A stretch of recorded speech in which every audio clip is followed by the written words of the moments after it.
A good day to everyone. I am Leonora Milian Sandaga from ABLS 2-1 of Isabela State University main campus.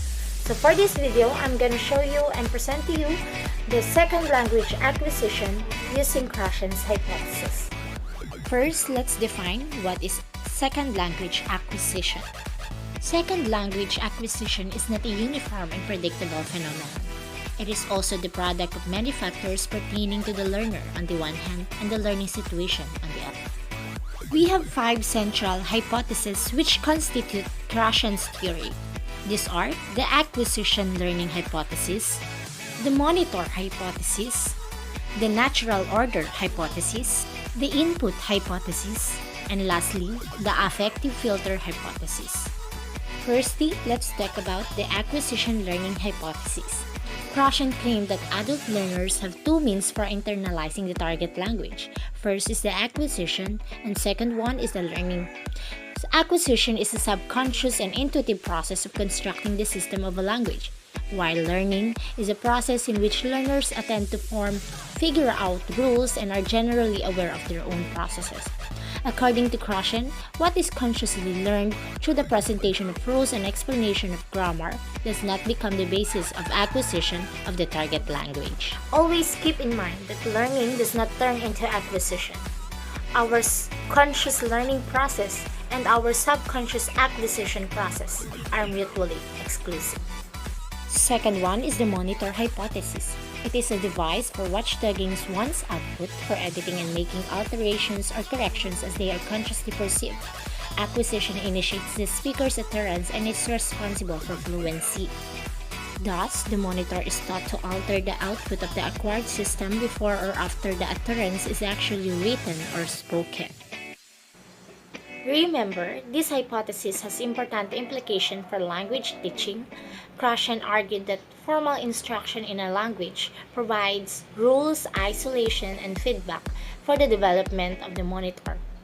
But that production is based on what is acquired through communication, with the monitor altering production to improve accuracy towards target language norms. Krashen's position is that conscious knowledge of rules does not help acquisition, but only enables the learner to polish up what has been acquired through communication. The focus of language teaching should not be rule learning, but communication. Third one, we have the natural order hypothesis. It states that we acquire the rules of language in a predictable order, some rules tending to come early and others late, according to Krashen 1985. This hypothesis is presumed to be the result of the acquired system operating free of conscious grammar or the monitor. We have also the principal source of evidence for this hypothesis. It comes from the so-called morpheme studies. Krashen also maintained that there is a natural sequence for the development of the negative, the auxiliary system, questions, and inflections of English. To conclude, Krashen's argument for the natural order hypothesis is based largely on the morpheme studies, which have been criticized on various grounds and which, by focusing on final form, tell us little about acquisition sequence. And for the fourth hypothesis, we have the input hypothesis. Krashen's attempt to explain how the learner acquires a second language, how second language acquisition takes place. This postulates that humans acquire language in only one way, by understanding messages or by receiving comprehensible input. An important part of the input hypothesis is Krashen's recommendation that speaking not be taught directly or very soon in the language classroom. Speech will emerge once the acquirer has built up enough comprehensible input.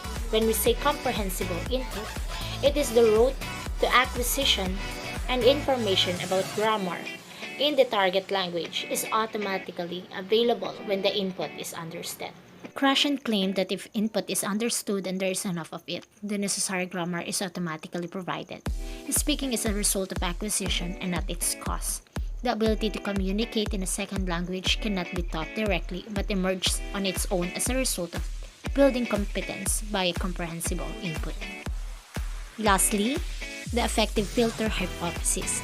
It embodies Krashen's view that a number of affective variables play a facilitative but non-causal role in second language acquisition. These variables include motivation, self-confidence, anxiety, and personality traits.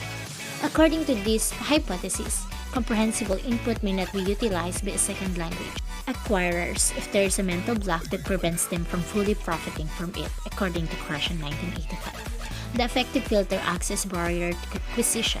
If the filter is down, the input reaches the LOD and becomes acquired competence. If the filter is up, the input is blocked and does not reach the LOD. Krashen maintained that acquirers need to be open to the input and that when the effective is up, the learner may understand what is seen and read, but the input will not reach the LOD. This occurs when the acquirer is unmotivated, lacking in confidence, or concerned with failure. The filter is down when the acquirer is not anxious and is intent on becoming And that's a all member for of the this group. video. I hope you learned from this presentation. Again, this is Leonora Milian Sandaga from ABELS 2-1 of Isabela State University Main Campus. Thank you for watching.